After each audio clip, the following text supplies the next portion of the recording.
Even the high school teacher said, you know, if you want to have a serious career, you got to get rid of that voice. My mom said at a very young age, I was watching I Love Lucy reruns. The answer to all your problems is in this little bottle. And I said to my mom, I could do that. I did Dad's Root Beer and a McDonald's commercial, neither of which they let me speak in. I went to a woman, and she tried to teach me what she called low, slow flow. I auditioned for Winds of War, and my manager at the time was very eager to find out how I did with my low, slow flow voice.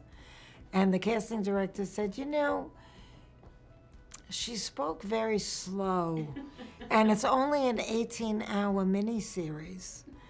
So I said, you know what? I'm a comedian, and it's like a pretty girl with a funny voice that could do comedy. That's my sweet spot. Let's just call it what it is. I'm not gonna have Meryl Streep's career, but I can play all different emotions of women close to where I come from in the world.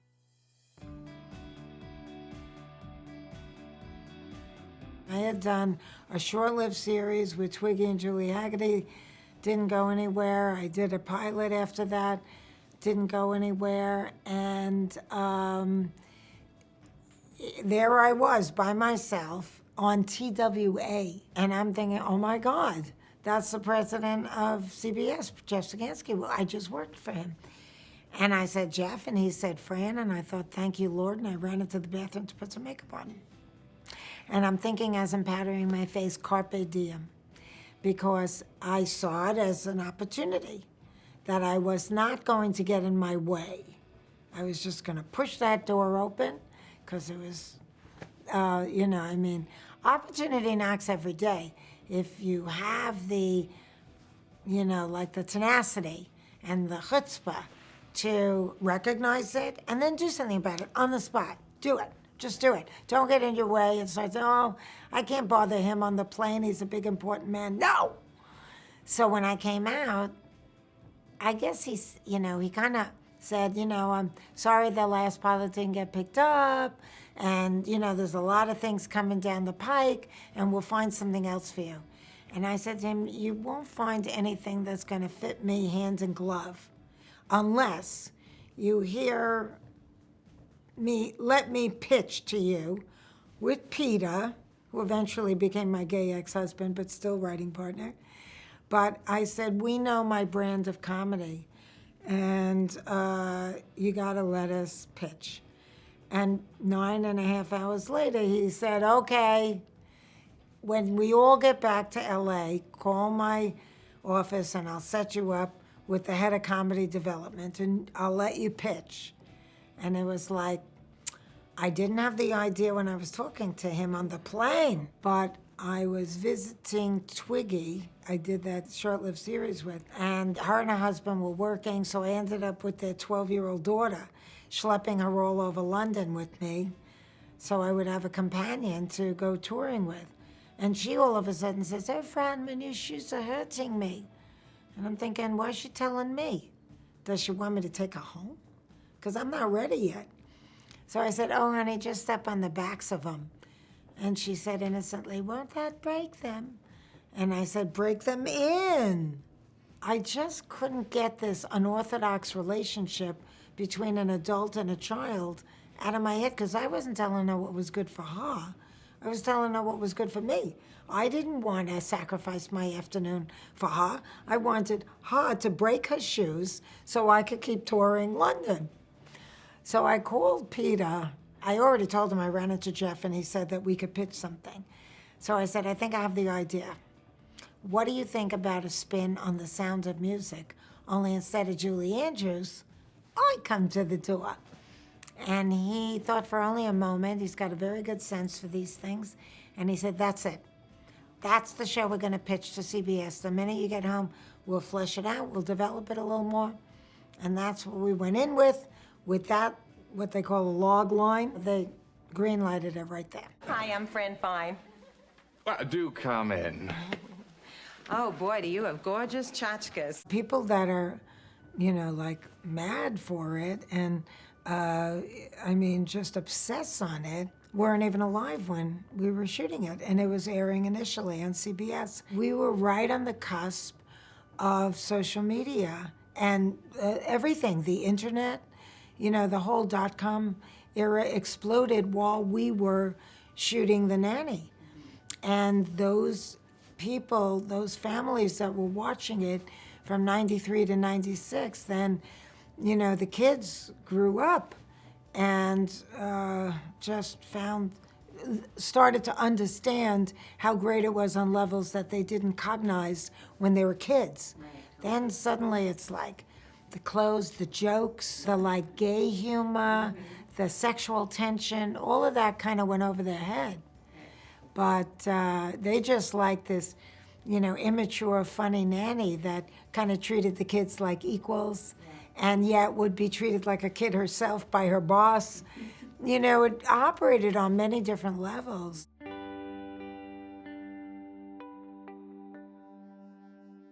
I'm madly in love with Peter.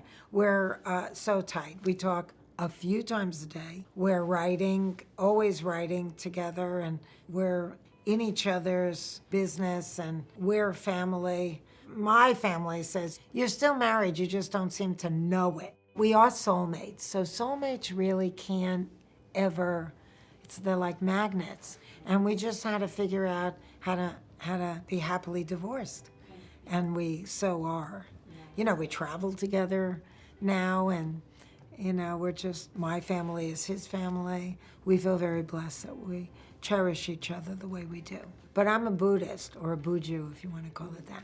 I'm always trying to think about why this is being presented to me on my journey of self-refinement. How can I take this experience and grow through it to be better than I was before? You're not supposed to be married to everybody just because you love them. And you learn that the hard way very often. And we put a lot on our mate that we don't so much put on our friends.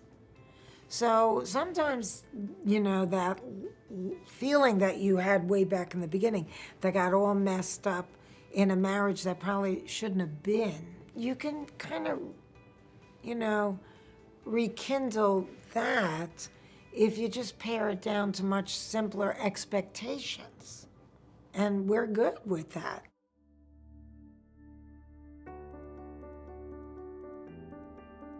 Being with a friend with benefit is easy. So that's not, that's easy. But sometimes it's, you know, okay. It's not what I want to do, though I can do it easily and whenever I want. And that's comforting because I guess I have Peter. I think he's a bit of a block. I take him to everything, and I don't really care. It's okay. You know, I have a gay ex-husband, live with it. I've been with him since I was 15. Who can compete with that? Over the years, he grew tremendously. He's not the same person. Neither one of us are who we were when we were married. Starting up with someone new, it takes a lot of work. And, you know what else, selfishly? I don't want to compromise. I don't want to negotiate everything. What we eat for dinner, which movie are we going to see? What are we going to lay in bed and watch on TV? You know, it's like, that's what it is when you're with somebody. And, or you do a lot of sacrificing. I always did a lot of sacrificing. I'm a nurturer by nature. But the more you live on your own, the less you want to do that. And the less you need it if you happen to have a gay ex-husband. As a cancer survivor, I started the Cancer Schmancer movement dedicated to early detection and prevention. I ended up being diagnosed with uterine cancer. But uterine cancer typically hits women that are postmenopausal or obese. And I was ultimately diagnosed at 42.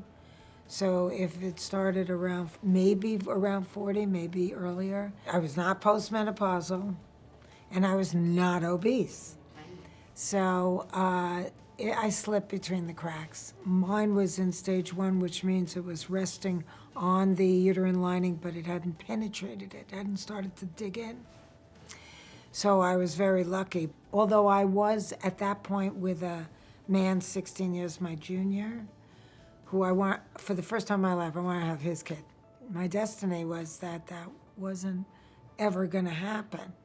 I mean, the HRT woman was convincing me I had like 5 minutes of fertility left and we should definitely freeze an embryo. But then it very, quickly turned into cancer, and that option was off the table. It's hard for any woman to have that surgery, but I think for one that had never had children like myself, it's a particularly bitter pill to swallow. This is the SAG-AFTRA negotiating team, and we are in the negotiating room, ready, willing, and able to negotiate with the AMPTP. But as you can see, they are nowhere to be found because they have walked away from the negotiations. When I was on strike, I did not anticipate that I was the low-hanging fruit for the opposition to discredit. Why? Because I'm a woman leader. And they get these nasty PR people that represent the bad guys in Washington, D.C. And right away, they're trying to make me out to be like incompetent. And my staff at the union said, because then I'm getting flooded with the press asking for me to comment. And I was being advised by my staff at the union, say no comment. We're not going to comment. And I said, I'll be goddamned if I'm not going to comment. Them. And I turned it on them by doing a self-tape of me putting on makeup, as millions of women do on their way to work every day. And while I'm putting on my makeup, I'm talking right into the lens and I'm saying, I don't have to emulate male energy to lead. I can lead with wisdom, empathy, intellect, and I can still rock a red lip. That went viral. It was 4 of the hardest years of my life, and I did it very well. There's no bones about it, but I came in for COVID, which was very difficult because the industry stopped, and then when it started up again, those people that weren't vaccinated weren't allowed to work, and I'm their president too, and trying to sort that out. And then the contract happened and we went on strike and ultimately got the best deal in our history, $1 billion deal. So I'm very proud about that, but it was unbearable. What's in a few weeks? World Championship. So where's that gonna be? Tokyo. Tokyo, Japan? Are you asking me if Tokyo's in Japan? I feel very lucky coming off of the union work that, this movie is so hot and so right there in everybody's face, and I'm on the poster. It's very nice for me because I went up against the kings of our industry. And, if there was a blacklist out there, it had one name on it, baby. And I thought, I may never work again. And if that's the case, I'll always do something. I'm a writer, and I can always do something. You can't stop me. And what do you plan to do if this whole dream of yours doesn't work That out? doesn't even enter my consciousness. Maybe it should. I'm fans of everyone in the movie and love Josh Safdie as a director. Josh felt like me and Timmy kind of look alike. And he said, I know your background, and I know there's a depth to you that I want to extract for this movie. I know you've got that in you. Very nice guy, very, very talented. I've always been a big fan of his. I like everything that he does. I was delighted to be cast as his mom. It's not like he wanted to be my best friend or anything, though I was open to it. But it's fine. It's fine. He's like, You know, a young lad living the dream, and I'm very happy for him, well deserved.